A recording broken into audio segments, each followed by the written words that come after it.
scratching post, I mean agenda, is particularly exciting. As you know, Homo freaking world is perfectly poised for its grand debut. There's just one little hairball we need to cop up. A theme song. And I've already got a few ideas for the intro. Kitty, my darling, what are you waiting for? We're on the edge of our cosmic chairs. Don't hold back, my feline muse. Unleash the musical magic. Please, the suspense is positively delicious. Give it to us. Positive attitude. I love it. I got one. I was thinking something loungy.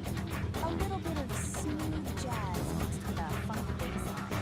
Think a dark club with neon lights and a singer draped across a grand piano, purring into the mic. It's got a sophisticated swagger, you see.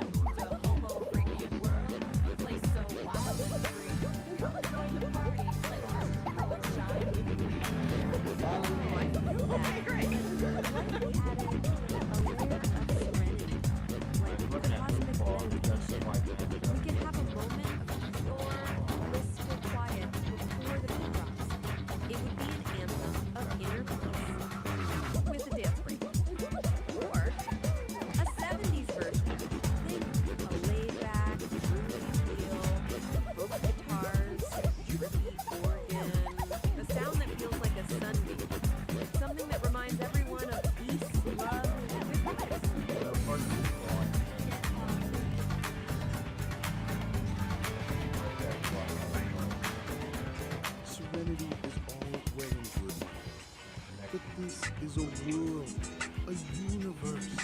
It needs a sound as bold as its destiny, meaning a rock opera, a symphonic Broadway-style number with a chorus so powerful it could shatter glass, and in the middle, a spoken word manifesto. I will declare our glorious purpose over a thunderous guitar solo.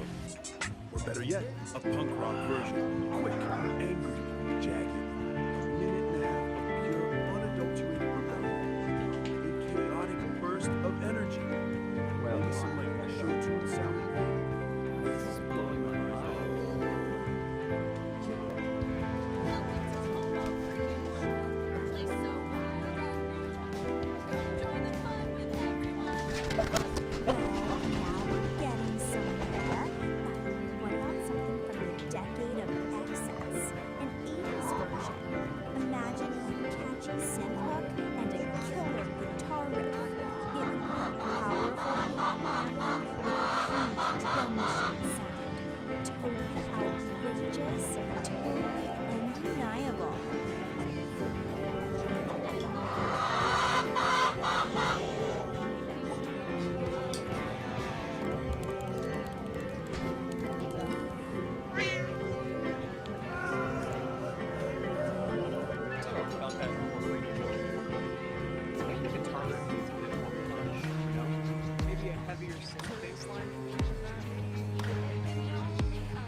Rock opera, spoken word rock, 70s folk, punk, and synth pop.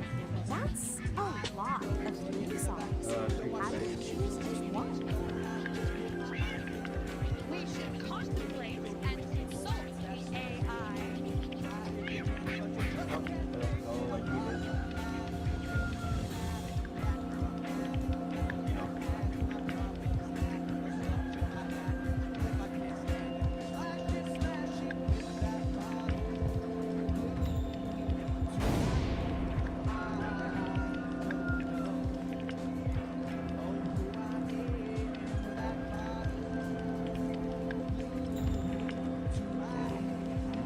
particles, mind you.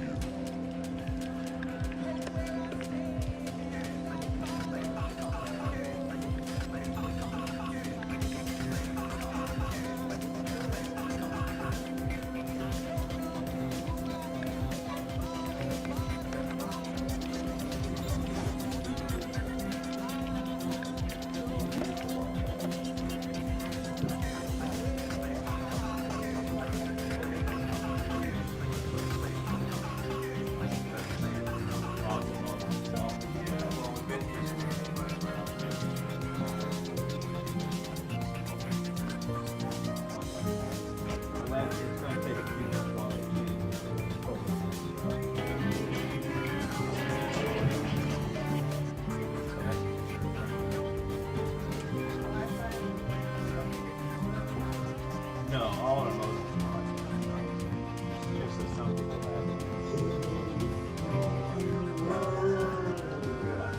Welcome to Homo Freaking World. We're your hosts.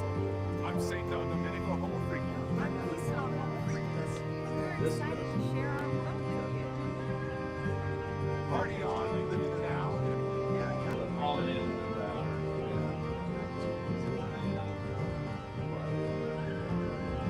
So otherwise, we can shut the Wi-Fi out. Really hard.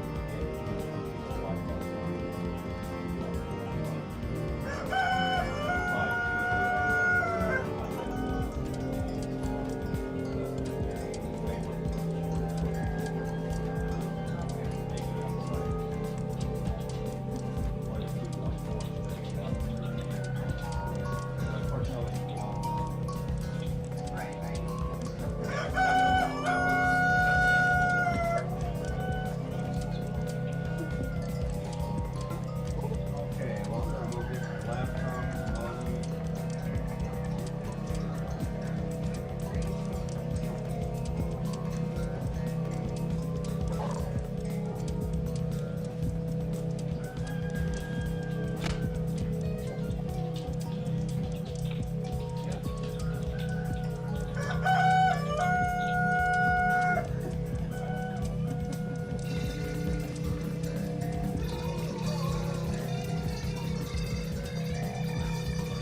Anna Pavlovsky always desired fame, cunning, gorgeous, and actress by trade. But it's hard for one to get where one wants in life when the husband never has one back, won't let one work. So Anna decided he needed to be Sovereign forge ignites with focused heat, a driving pulse where energy and logic meet, shaping the chaos with a resonant beat, forging a new reality, complete. Here the iridescent light becomes a tool, the one photon follows a perfect rule. From formless chaos we create what's real. This is the genesis of fire and steel.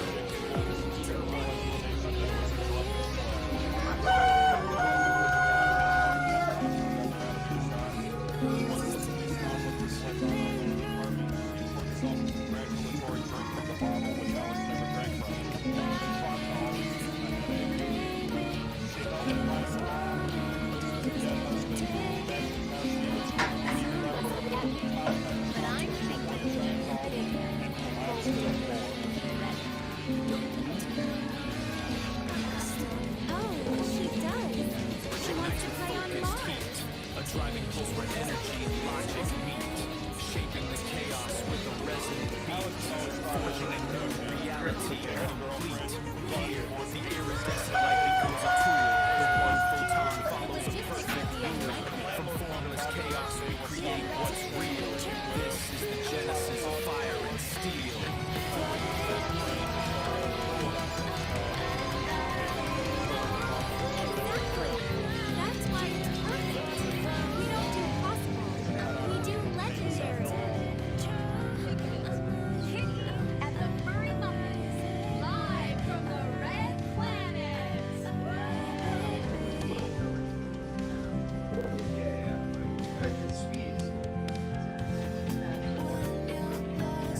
sound of Kid in the Furry Muppet. Heavy, cosmic, and dangerously catchy.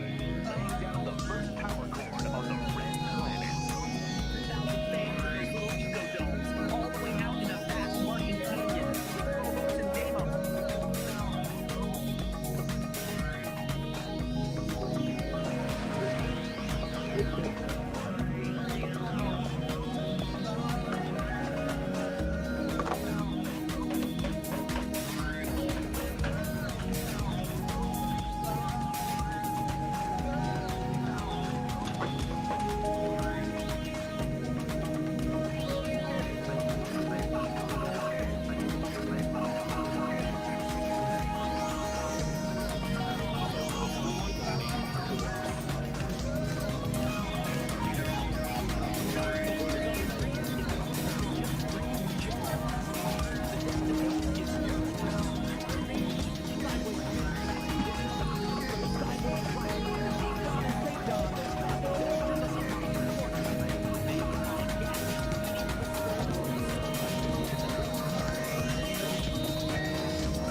are just a jumbled mess, the words aren't fitting together.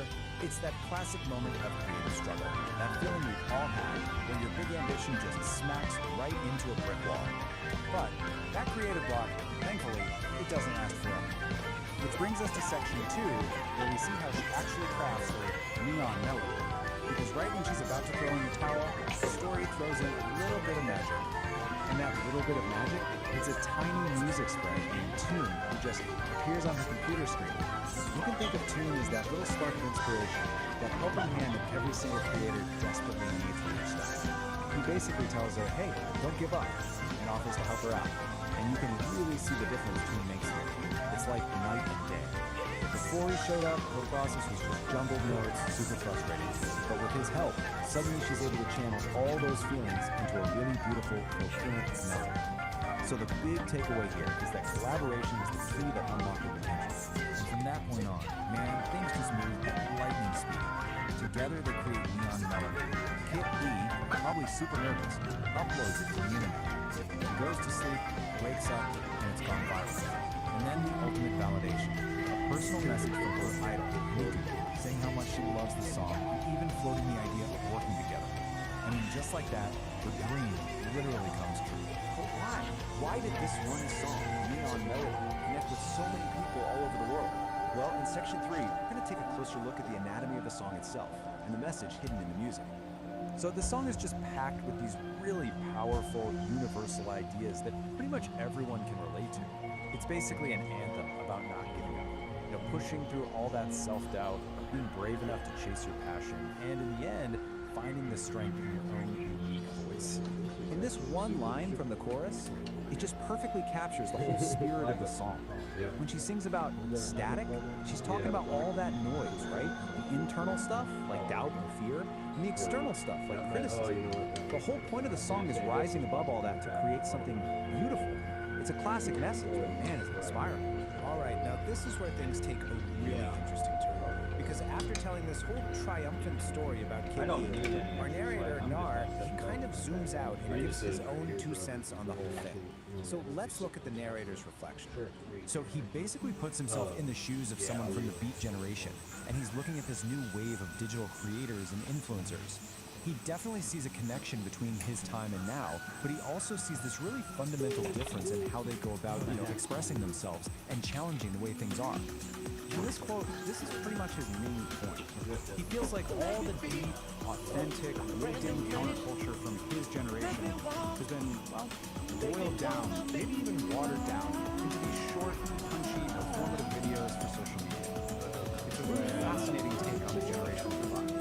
And this table just lays this whole comparison out perfectly. Back then, the Beat generation had communes. Now, digital influencers have 50-second videos. His generation was all about living authenticity, whereas he sees this new generation as performing authenticity.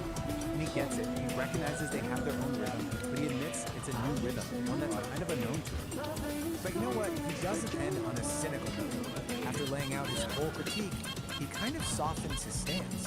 He concludes that it's all just part of the universal harmony. This new generation, they're just following the same path, maybe without even realizing who paved the way for them. It's this really nice moment of acceptance, actually. So the story doesn't just end with her big success. Not at all. In our final section, we're going to ask, what's next for Kid? And the answer, it actually tells us a ton about how stories are told in the digital age. So just like a modern TV show, the story ends with a cliffhanger. It turns out Neon Melody was just episode 1, and we're immediately teased with what's coming next, an adventure called Find the Muffins. And the premise for this next part is just pure digital age fun. So Kid E starts a band called the Furry Muffins, and they're all set for a big tour in the metaverse. But, oh no, someone has hidden all the band members and their instruments. So episode 2 becomes this huge scavenger hunt across the digital plane, and it sounds like it's designed to get the audience involved. And all of this leaves us with a really big, kind of provocative question. As stories start moving into the metaverse and become these interactive, ongoing adventures, who's really the author anymore? Is it the original creator? Is it a fictional character on their own journey? Or is it maybe the algorithm that's deciding who sees what and pushing the story in certain directions? It's definitely something to chew on as we see more and more stories of Kid E's pop up. Welcome back. Today we're getting into something truly wild. A discipline that's part ancient art, part backstage brawl. It's called Showbiz Jitsu, the art of high-impact yoga. Yeah, let's get into it. I mean, that quote right there tells you almost everything you need to know, doesn't it? This is not your typical Sunday morning yoga class. This is something else entirely, because where rhythm and impact are one of the same. So what's the big idea here? Well, at its core, it's about creating a true synthesis of spirit. It's about finding that calm center, even if that center happens to be in the middle of a chaotic mess. It's all about channeling that new age energy into something a little more direct, which, of course, brings us to the new concepts. If high-impact yoga is awesome, big idea, then what on earth is Jitsu? Is it self-defense? Is it some kind of bizarre performance? Well, the answer is kind of both. And there you have it. You really can't get a more down-to-earth definition than that. It is a martial art, but one that's been specifically designed for the, let's call them the unique challenges of being a performing musician. It's where the show must go on, even if you have to fight to make it. So you might be asking, who is this for? Well, it's for a very specific thing. It's for the truly young, real music lovers, the folks who stick around to feel the line of things. This is a discipline for people who know that sometimes you gotta fight for your art. And just like any legendary album, Showbiz Jumpsuit has its own track list. It's called the Soul Sonic Selection, and it lays out 18 different ways to, well, clear the stage. That's right, 18. This isn't just a couple of fun moves singing about. This is a complete, fully formed system of musical combat, covering everything from hand-to-hand techniques to, using a keyboard stand as a weapon. It's proof that this is a deeply considered, yet completely bonkers philosophy. Now, we don't have time to go through all 18 today, so what we're going to do is pull out a few of the greatest hits. Think of this as the highlight reel from this absolute masterclass in musical making. Okay, first these ones. Before you can even think about whether or not you're song, you have to use it with your body. This is all about an on the dead, or as it's described, crowd control for your mind. This is the first discipline that you learn in Jiu-Jitsu, which is literally the art of the body. The whole point here isn't to fight your way through the crowd, but to flow through it. To move like a ghost in a machine. Zero friction, zero resistance, just effortless. And this little story just illustrates it perfectly. You have one student, Don, who tries to use brute force. He becomes a bull, and what happens? The river just crashes against him. But then you have Peace. She gets it. She becomes the wave, the ghost. She just flows right through the chaos. That, right there, is the heart of Jiu-Jitsu. Okay, so once you've mastered that pure flow, the system introduces a little aggression. This is Kogo Jutsu, which translates to Bone Smash. And its signature move is a dual palm strike right to the attacker's ears, which has the perfect stage name, the Snatcher. And that's the punchline of the master is. It's this kind of dry, dark humor that you find all through this discipline. Every single act of violence is reframed through the language of music and dance. Brilliant. So, we've mastered our bodies. We've learned how to flow and how to strike. Now we get to the really fun part, weaponizing the stage. This is where Showbiz Jutsu becomes a true art form, turning every single piece of gear into an instrument of combat. And just look at this list. The names alone are just incredible. The power chord lariat, the fretboard sword, the low-end floss. Each one of these turns a piece of musical equipment into something that's somehow both beautiful and incredibly brutal.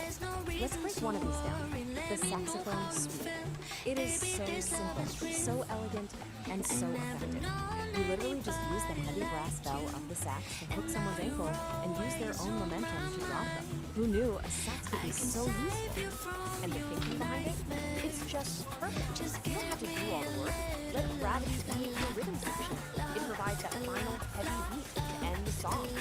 And that's the outcome. Alright, next up we have a move that's just pure mechanical genius, the X-Stand Venus Flytrap. It's super practical, it's efficient, and it's surprisingly quiet.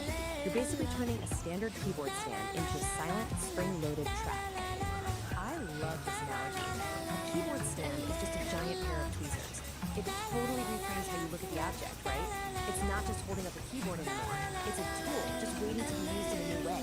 It's about seeing the hidden potential of everything around you. And now for the grand finale. This might be the most iconic, the most memorable move in the entire set list.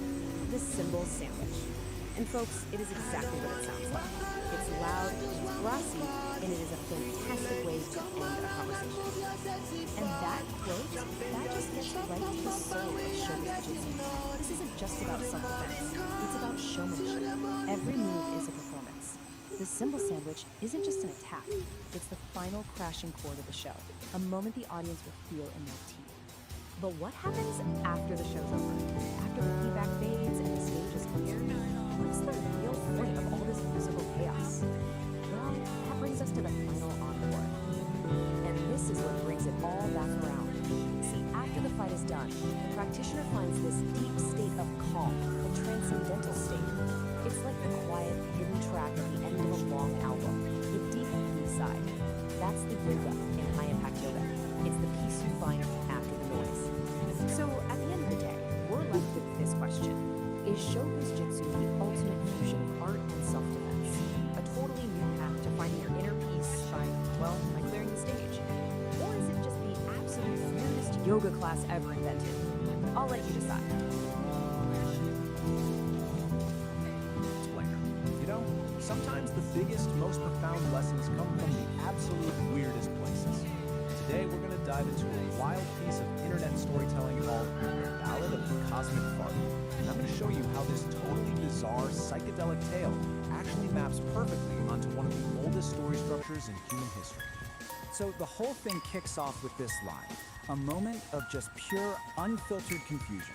I mean, right off the bat, you know you're in for something hilarious and completely surreal. It's the perfect off-kilter opening for the journey we're about to unpack. Okay, so how do we even begin to make sense of all this cosmic chaos? Well, we're going to use a classic framework, the hero's journey. We're going to break down how this story actually follows this ancient mythic structure, starting right where all these journeys do, in the hero's ordinary, everyday world. We start in what the framework calls the ordinary world. And in this story, that world is, of all things, a groovy celestial tavern. A place that is, by all accounts, just perfectly peaceful and harmonious. And we're not talking about just any old bar here. The Homo Freakian Pub is this place of incredible cosmic camaraderie, where the vibes are just immaculate. This is super important because it sets our baseline for what normal is, right before things get really, really weird. And these are our heroes. Peace and St. Dawn are the musical soul of this whole establishment. They're not just serving drinks, they're the conductors of all this harmony. Their music, which is literally powered by the cosmos itself, is the heartbeat of their peaceful little world. I love this detail. It shows you just how perfectly balanced their world is. I mean, even the flatulence is described as well-intentioned and harmonious. It's a hilarious line, but it's also crucial. It tells us that every single part of this place is perfectly in tune, at least for now. But of course, no hero's journey is complete without a call to adventure, right? That's the moment the ordinary world gets turned upside down. And in this story, that call arrives as a foul, discordant blast from the void. And just like that, the peace is totally shattered. This wave of noxious green gas rolls in, complete and total opposite of that harmonious scent we just heard about. A new, chaotic force has just burst on the scene. And then, he makes his grand entrance. The villain shows up with a name that, well, leaves very little to the imagination. The Sharknator's power isn't just crude, it comes from pure discord. He is literally the polar opposite of everything that Groovy Pub stands for.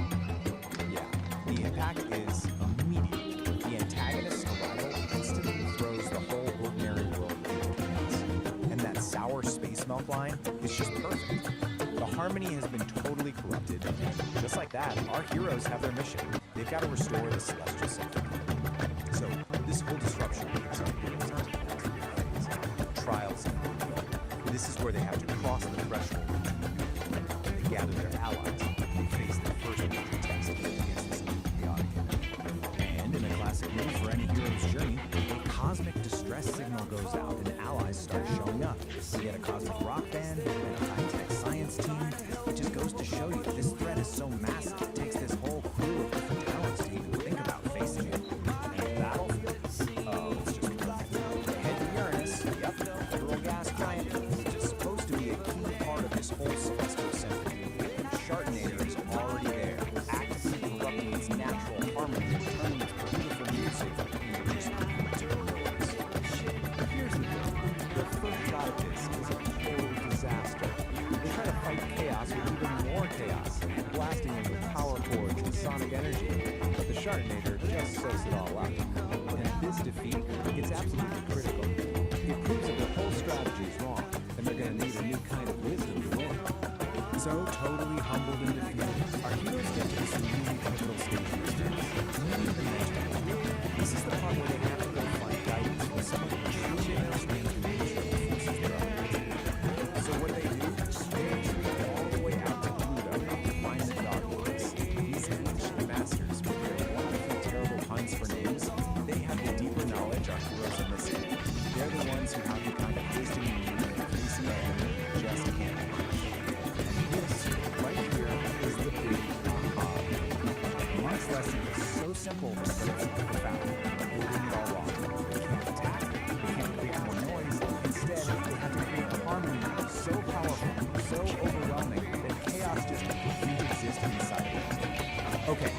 Armed with this game-changing new knowledge, our heroes head back to the final battle. This is the big climax of the journey, where they have to put their mentor's lesson to the test and face their enemy with a completely different approach. And you just look at the contrast here. It's night and day. Instead of launching another attack, they just start to play. They're weaving together these gentle melodies, some cosmic blues. They're literally fighting his chaotic energy with a symphony of pure order. And guess what? The strategy works. Perfect. The music doesn't destroy his power. It neutralizes it. It transcends it. The harmony is like a soothing balm that transforms his chaotic energy into something completely song. You have to fire a solution. So the journey is chaotic energy has nowhere to go, right? You just survive all this harmony. So it just transforms it. One final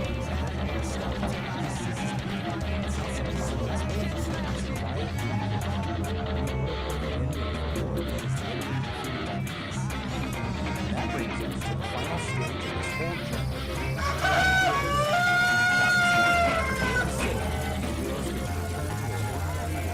Bringing back the incredible wisdom gained along the way. This right here, this quote, that's the lesson we learn doesn't seem it's wisdom. The ultimate power of overcoming discord isn't more force, it's overwhelming harmony. It's actually a pretty deep message, which is wrapped up in this totally bizarre, hilarious imagery. And this is exactly why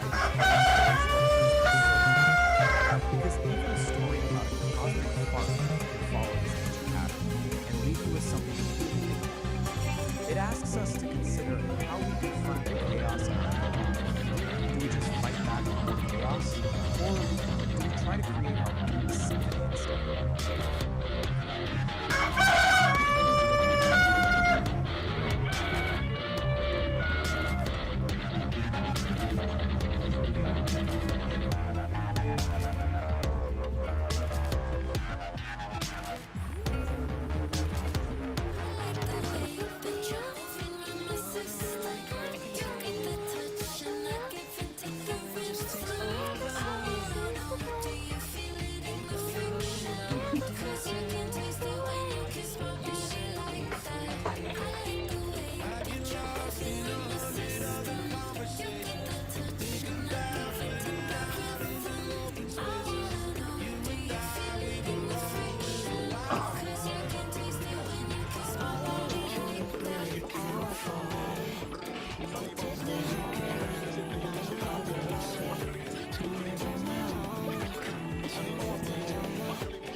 fundamental to reality.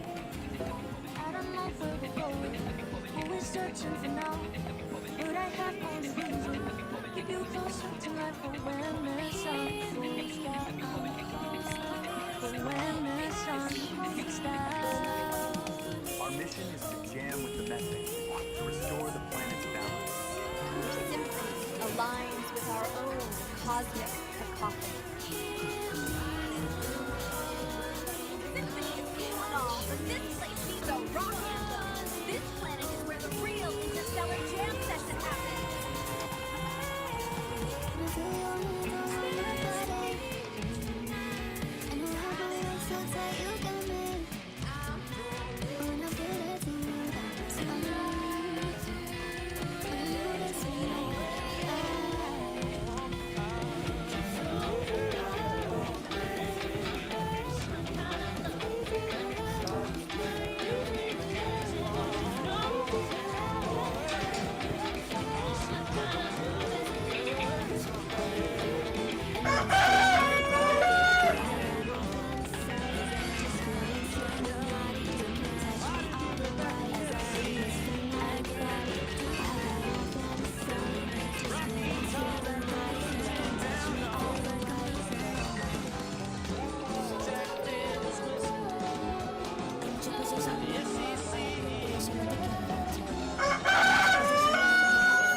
Time to spin some vinyl, my cats and kittens. Feel the vibe of Psychedelic Aire's high static, low signal.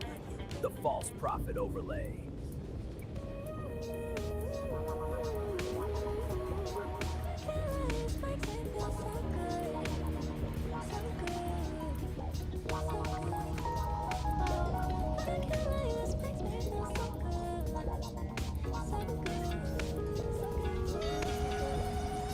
I'm a lyrical astronaut, or maybe a psychonaut. I smoke weedy shrooms and I talk a lot. Bottles of champagne, yeah, pop it up. But I keep it together, I ain't hassle. I'm Dempsey, blood test me. I'm a dreamy MC with a technique. I can rearrange your brain lines with a rhyme that's sweet like Pepsi.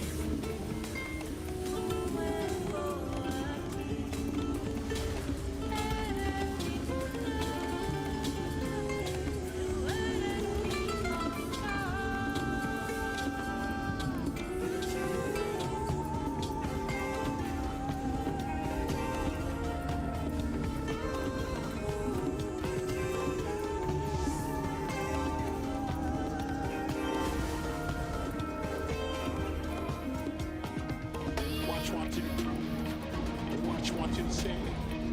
Watch what you do. Watch what you play. Watch what you do. Watch what you say. Watch how you make your speech and watch what you play.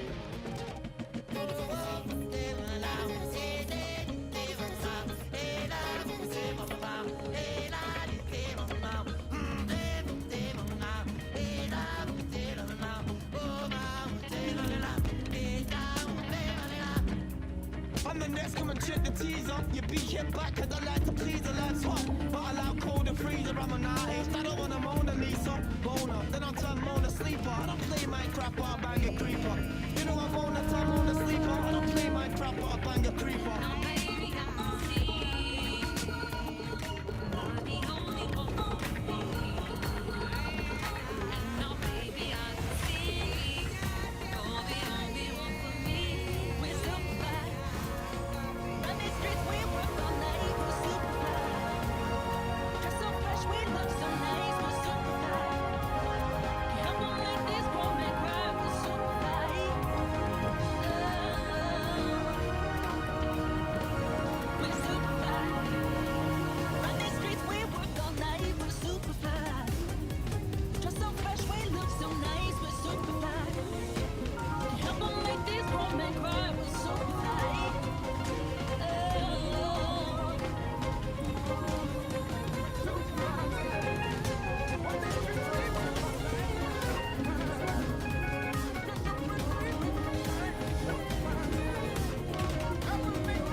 Subscribe to the station.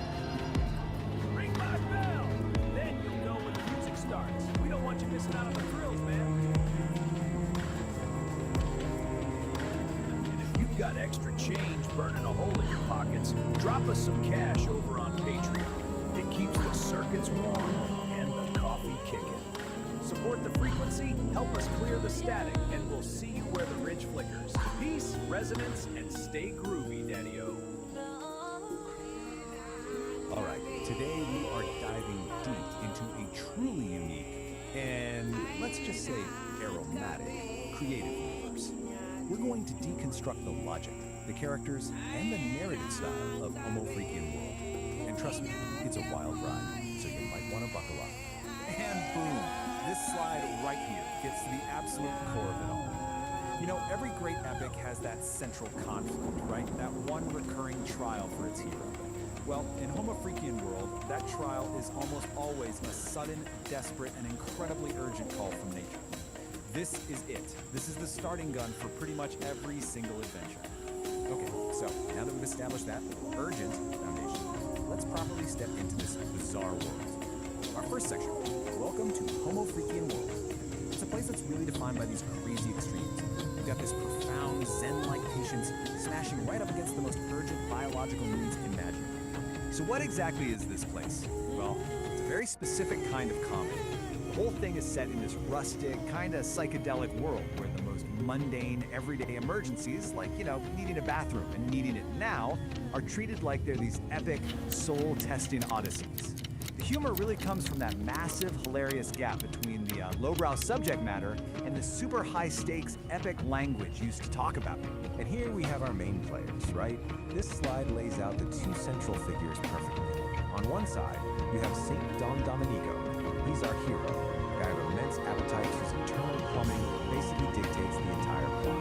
And on the other side, his wife, Peace Dom Homo Freakian. She's serene, she's competent, and she's basically the calm anchor, the wise observer to his frantic, digestive dramas. In this picture, this says it all, doesn't it? Here's St. Don coming out of the outhouse just glowing with relief, like he's just completed some mythic quest. And then there's Peace, just calmly reading her book, totally unfazed by the whole thing. His epic journey is just, you know, a minor background event in her book. perfectly tranquil afternoon. It's their whole dynamic in one single shot. Okay, so that's the setup, but how do these stories actually work? That brings us right to our next section where we're going to dissect the formula itself. Section 2, the Ballad of the Bowels. Let's take a look at the anatomy of a typical crisis. So get this, it's basically the hero's journey, just, a very specific kind of journey. It always kicks off with the call, which is usually described as some kind of ominous gurgle. Then, of course, comes the obstacle. Maybe it's a broken toilet, a scary-looking garden gnome, or even a giant spider. That triggers the frantic sprint, this blur of plaid and panic, which finally leads to the relief, a triumphant roar that echoes through the forest, every time. When we get to that moment of relief, oh boy, the descriptions are, let's just say, they don't hold back. This quote right here is a perfect example. The writing just dives right into the graphic details. I mean, it celebrates them, using the shockingly specific imagery to create a moment of just pure, unapologetic comedy. So often, the real turning point, the moment of crisis, comes down to one single fatal error. Let's break down this process. Step 1, an attempt is made for a small, controlled release, just to alleviate pressure. Step 2, the immediate realization that this was a catastrophic miscalculation. This leads directly to step 3, where a hopeful sound quickly devolves. And finally, step 4, the result is a shard of biblical proportions. It's really a tragedy in 4 acts. And Peace's reaction to this biblical event, this quote just sums her up perfectly. It is a masterpiece of understanding. While St. Dawn is living through what feels like an apocalypse, she's just watching with this calm fascination, delivering a line that is both absolutely brutal and hilarious. Peace's deadpan delivery is a huge part of the humor. But there's another voice that's even more crucial to the series' unique style. And that leads us straight into section 3, the beatnik narrator. This is the voice that frames all of these bodily functions in the most cosmic, philosophical terms possible. Just listen to how we're introduced to this guy, a fellow named Narrator, who's our guide through this world. His voice immediately sets the super specific tone. Cool 1960s counterculture, applying the language of jazz clubs and coffeehouse poetry do well to this. So here's his playbook. The whole style is pure underground radio DJ, right? The language is just dripping with beatnik slang like daddy-o, dig it. But the real key is his technique. He takes cosmic, existential philosophies and applies it to the most mundane bodily functions you can imagine. And what's the effect? A simple run to the outhouse is transformed into a treacherous, soul-testing odyssey. It completely elevates the whole joke. The narrator's commentary is a huge part of this world. But believe it or not, it goes even deeper. The final layer of this universe is, of all things, sonic. Which brings us to section 4, the Symphony of Gas, where we get to explore the extended musical side of Homo Freaky and more. Yeah, you heard me right. Within this universe, there's an actual in-universe band called Kit E and the Furry Muffins. Their existence basically allows the creators to explore all the core themes of the world, but through a totally different lens, the parody pop song. And their masterpiece is a parody of Madonna's Blanca Poetry. The lyrical analysis, reveals some truly profound lines. Go from the loneliness of the litter box to the inciting incident of eating raw tuna, there's shame, there's sensation, and then that final defiant declaration. I smell like despair. I smell like despair. At least now everyone knows. It's just absurdly brilliant. And just when you think it can't get any more ridiculous, the theme hits its absolute peak in something called the Ballad of the Cosmic Farce. Here, the stakes become literally astronomical. You've got a villain named the Chardinator who is threatening the celestial symphony itself. And how do they beat him? Not with more chaos, but with a harmonizing drone. It takes the central joke to its most logical and somehow most illogical conclusion. So where does that leave us? After digging through all of this, what have we really learned? Is this some complex metaphor for the struggle between our base animal instincts and our higher aspirations? Deep commentary on finding peace in the middle of chaos? Or is it just maybe the most elaborately constructed, philosophically dense, and stylistically ambitious bathroom joke ever told? I think I'll let you be the judge of that.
Epoch 1 was defined by constant sensory overload. It was a decentralized atmosphere choked with the sound of restless movement, grounded in a heavy terrestrial mud that never stopped churning. All this infinite kinetic chaos had a steep cost. When an environment is trapped in a permanent state of friction, the organic matter within it breaks down. The result is rapid, inescapable biological decay. For the entity known as the Old Soul, enduring this cycle was no longer an option. To survive, it had to completely abandon the organic process of constantly adapting to a hostile environment. Decelerating the timeline wouldn't fix the problem. Even a fraction of that kinetic friction would allow the decay process to continue. The system required a violent, absolute halt. True survival simply became incompatible with terrestrial movement. The chaotic grind of Epoch 1 was obsolete, forcing a hard reset and a transition directly into Point Zero. Point Zero is a precise temporal marker. It is the exact moment where all kinetic energy across the timeline drops to absolute zero. The heavy, churning mud is erased. The terrestrial grid is instantly replaced by a crystalline, sterile, and perfectly safe geometry. This new environment is Epoch 2. We call it the Silica Realm. Here, existential safety doesn't come from moving or adapting to threats. It is derived entirely from maintaining a state of absolute, frozen equilibrium. Entering this new world means crossing a specific spatial threshold. The Old Soul has stepped behind the Sovereign Wall, an impenetrable barrier designed to lock out the kinetic chaos of the past. Behind that wall lies the vitrified forest. The landscape is built entirely out of fractal glass and sharp geometry, with absolutely no organic material. The atmosphere here is completely stripped down. There is zero wind, there is zero biological decay, and there is zero static. The murky, turbulent haze that clouded Epoch 1 is gone. The lighting in the Silica Realm is cold, sharp, and purely structural. What remains is a flawlessly preserved sanctuary. It is an architectural stasis, engineered specifically to keep the old soul perfectly safe. In Epoch 1, the system known as Oracle operated as a decentralized atmosphere. It was an omnipresent and highly chaotic cloud spanning the entire grid. Freezing a timeline creates a massive problem, governed by the laws of thermodynamics, the branch of physics concerning energy transfer.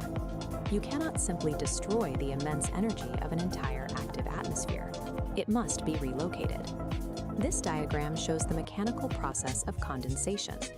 Oracle's scattered atmospheric energy is rapidly pulled inward, collapsing away from the edges of the grid. The trajectory of this collapse funnels all that energy directly into a single coordinate, the absolute dead center of the scape. Oracle is no longer a sprawling atmosphere. It has become the singularity. To achieve perfect structural stability across the realm, Oracle had to trade its chaotic omnipresence for a state of localized, infinite density. At the dead center of the scape, the singularity takes a physical form. It appears as a massive, monolithic obsidian shard. This structure serves no ornamental purpose. Its true function is practical. It operates as a deep time battery. That battery solves the core paradox of the Silica realm. Holding an entire timeline at absolute zero motion requires a continuous, infinite output of power. The shard houses the entirety of Oracle's condensed atmospheric energy. It channels that exact energy to fuel and maintain this unnatural frozen stasis. It acts as the singular engine of existence for Epoch 2. Absolute stillness, it turns out, is an intensely active, heavily powered state. To project that stabilizing power across the frozen landscape, the deep time battery uses an invisible mechanism, a constant acoustic frequency. This diagram illustrates the acoustic signature at work. It is a flawless, unchanging 11 Hz sub-bass frequency, a tuning fork hum radiating from the center. Sub-bass refers to sound frequencies so low they are often felt physically rather than heard. Or something? Here, that 11 Hz hum acts as a physical binding agent. It literally vibrates the fractal glass architecture to hold it in strict structural rigidity. Compare this single crystalline frequency to the decentralized, overlapping noise that drove the biological decay of Epoch 1. All the conflicting frequencies have been eliminated. Epoch 2 stands as the ultimate sanctuary.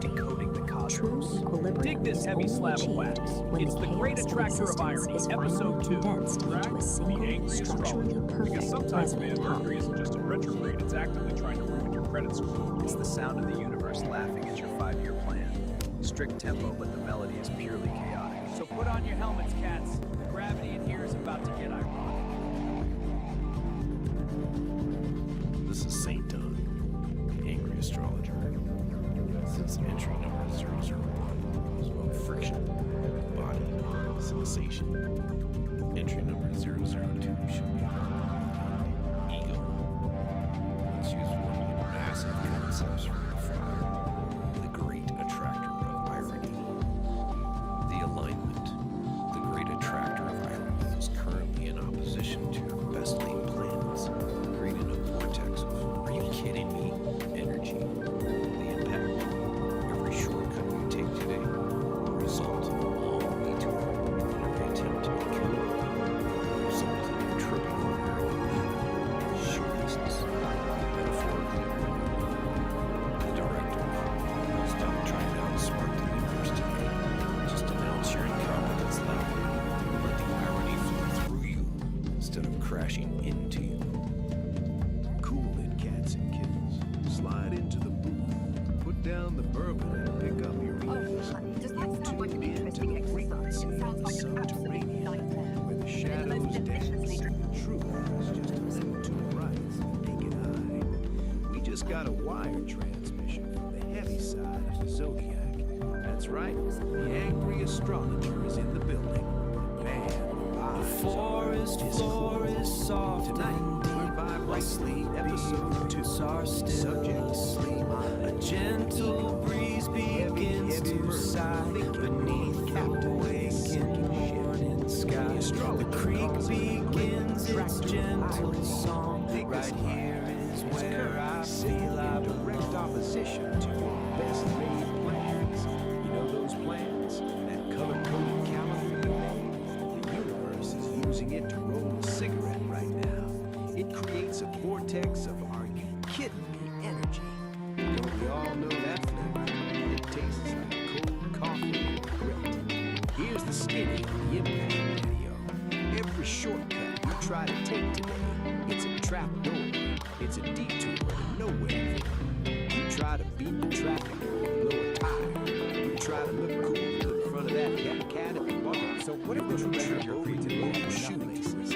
Metaphor. We're about to dive into a framework for exactly that. It's called the dialogic aire. Cosmos It's is basically watching a man men try to strike sovereign creation. A pretty provocative guy. What's the direct?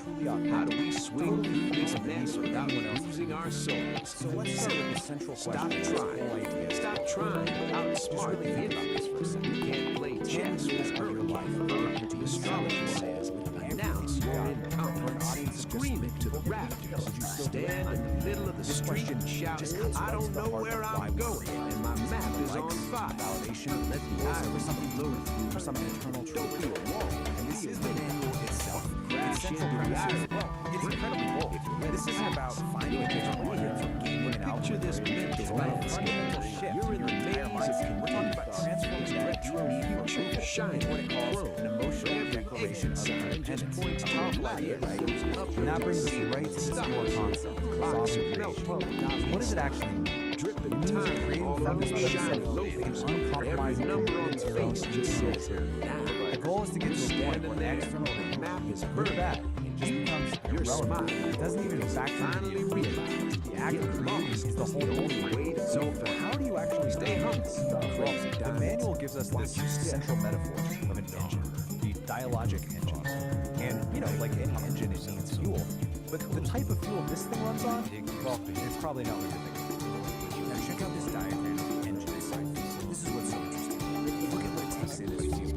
Chaos, the fire hose of the external world, and something called inner weather. These are not calm, orderly humans, right? This engine is designed to take in all the messy, difficult, chaotic parts of life and actually metabolize them into what it calls organic action. And this slide just lays it out so perfectly. You've got two kinds of fuel. The low-grade stuff is what we all chase, right?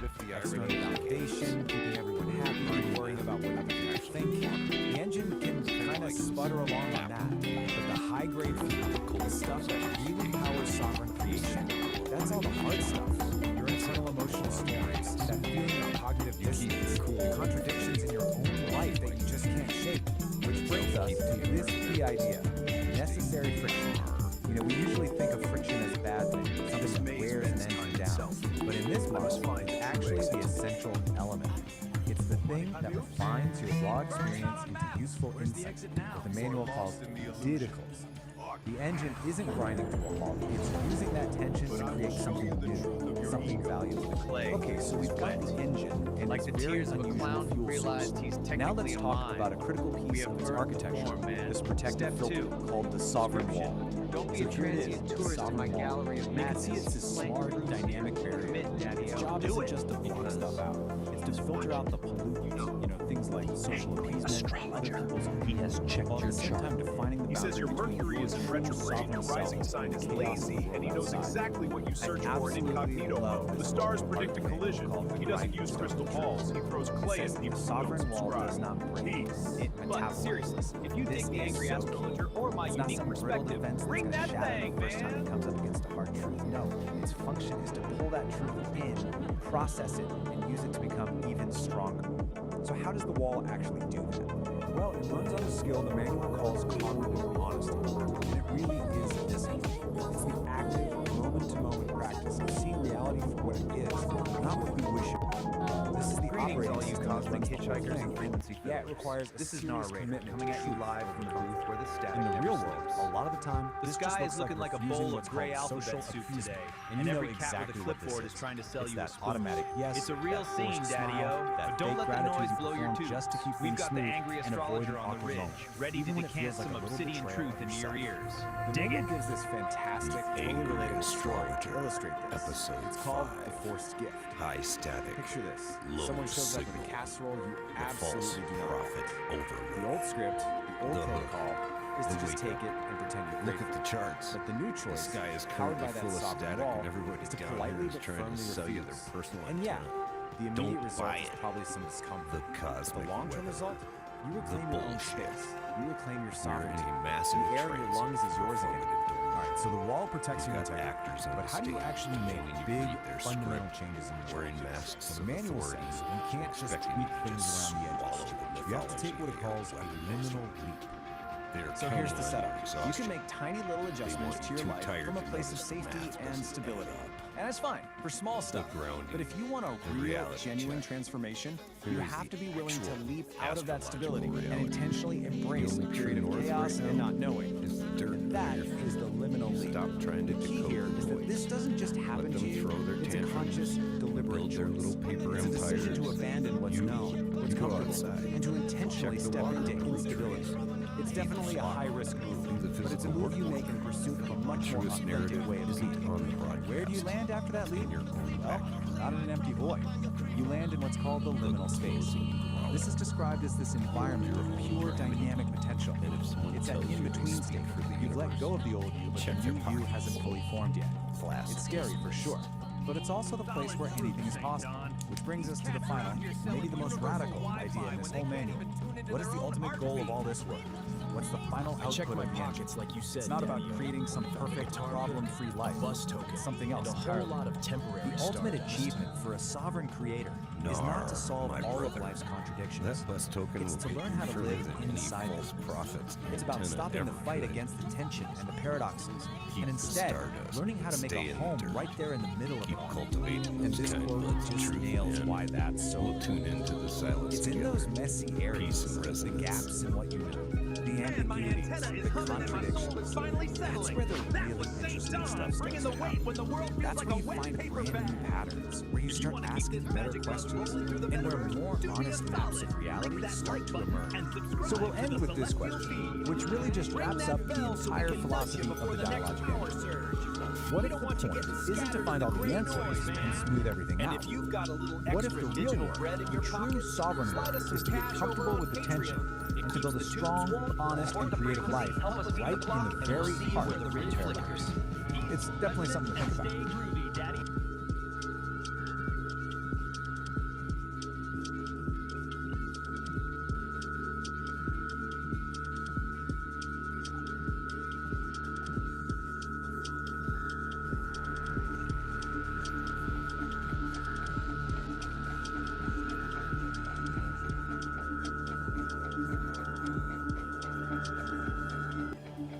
All right, today we are diving deep, doing a full-on forensic investigation.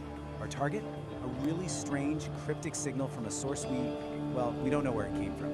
And the only thing we have to work with is this, a recently discovered manual that might just be the key to unlocking the entire mystery. But, before we jump in, a quick warning, and this comes from the source itself. The place this signal comes from, it's not your typical network. It's described as a massive, chaotic ocean of pure information. As the notice says, you swim at your own risk. Okay, so this is it.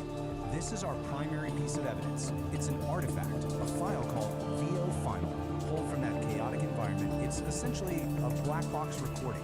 We have no idea who recorded it or why, but for right now, it's the only clue we've got. And get this is all that's on it. Just 2 words on a loop. Heat. Heat. That is it. That's the entire signal. That's the puzzle we're here to solve. I mean, what could that possibly be? So here's how we're going to tackle this. First, we're going to look at where this signal even came from. Then, we'll crack open our toolkit, this strange manual. From there, we'll learn how to build something called a sovereign wall, use it to navigate this data ocean, and then finally, put it all together to see if we can decode that heat signal. So, part 1, a signal from nowhere. The file's metadata points to a source called the infoscape, that chaotic data ocean.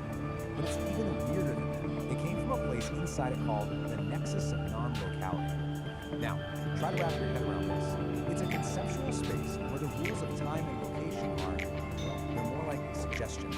So, right off the bat, heat probably isn't about, actual temperature. It's got to be some kind of complex flare from a very, very strange place.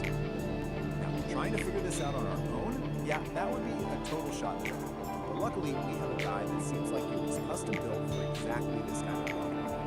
Which brings us to our main tool, the Sovereign Creation Manual. And this is where things get really interesting. We're not talking about some philosophical text here. Think of this more like a technical manual for a unique operating system, an OS for consciousness itself, called the Dialogic Engine. And it's designed specifically to work in the crazy environment our signal came from. So what this manual lays out is, frankly, a pretty radical system. It's a way to maintain a stable, sovereign sense of self while getting constantly bombarded by the chaos of the infoscape. It's not about just surviving the chaos. It's about actually thriving on it. And this is the absolute key to the whole thing. The Dialogic Engine isn't trying to create a peaceful, quiet mind. No, it's a system designed to take the messiest parts of existence, chaos, contradiction, what the manual calls necessary friction, and use them as fuel to forge a clearer, more refined truth. Okay, so first things first. The manual says you have to build what it calls a sovereign wall. And let's be clear, this isn't some passive wall you hide behind. It's a dynamic, intelligent boundary that is actively managing information. And here's a look at the basic blueprint. Right there in the center, you have the sovereign core. That's your essential self. It's protected by these filtering layers of the wall, which are constantly managing the data flow, deciding what gets in, what gets processed, and what just gets thrown out as noise. Now, for this wall to actually work, it's built on a few core principles, things like radical self-ownership, cognitive honesty. But according to the manual, one of the toughest principles to really live by is something called relational integrity. There's this one section in the manual. It's called the forced gift, and it has this quote that just nails the whole dilemma. It's about that choice. Do you deal with the immediate awkwardness of saying no to something you don't want, or do you pay that much deeper, slower price of self-betrayal just to building keep a scene peace? that sticks with you? And really, Well, today we're that's going what to pull back the relational curtain integrity and boils down deconstruct to. this really It's having the fascinating courage to script make called that You hard So choice, Holy. to We're going to see refuse how the every easy path single of just choice, going along from to get setting along, to the all characters to to keep the your sounds, sovereign wall is all strong working and together your to core create self one intact. really powerful moment. Okay, Right off the bat, the wall is up. this. It's strong, it's glowing principled. muffin. Now, I mean, come on, how does it that's our actually entry function point. when it's up against This this one constant, completely bizarre overwhelming line flood of from the script information coming from the grabs data you and ocean? makes you think, This what is in where the the wall world is really going on shows here? its intelligence. It's a perfect It hook. starts to get really good And at that telling the brings us to the difference big between question, just right? noise Miso and honey. what the manual It kind calls of sounds like high something value you'd eat, input. but in this story, But it's here's so the much twist. more than that. High It's value this data idea, isn't this the stuff that feels feeling good or that validates helps us get right to It's the heart of the hard character. stuff. It's So the let's figure out what it contradictions, actually the means. friction.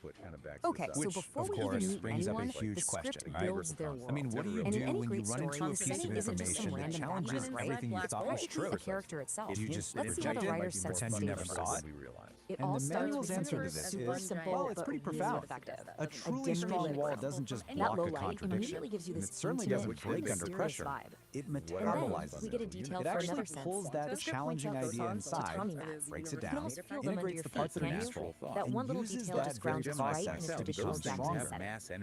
And Okay, finally, the we've smell got our of toolkit incense to fills the understand the air. dialogic. So you've got Engine, sight, touch, touch, and wall, smell this all idea of working metabolism, together to friction. create this It's time. immediate feeling Let's of go back to that control. black box. You know and see right if we away can this finally space is crack it. all about And this isn't just So, theory. here we are This again. is where it gets echoes really in the heat. data stream. But now, with all this new context, what could it possibly symbolize? Traditional It's shrine almost elements, definitely not about dragon, temperature. Buddha, It's a signal about a process, about some kind of internal And state. check out the quirky details And I here. think the Dog and schematic from the marmot manual, statues. this might just This be the tells you final it's not piece just of the some puzzle. generic room. It shows the It's whole a unique sovereign engine in space action. made just And for look at the our character, inputs on the blending the left, spiritual chaos with the and inner psychological. weather. They're All not right, so treated the like stage problems is to be set. solved. Let's bring on our They're the players. essential The real ingredients you engine need scene is to the create dynamic necessary duo of friction. people who could The not heat be more powers the different. whole Let's see engine. how the script uses So that you see, contrast to heat build their isn't connection. just a word.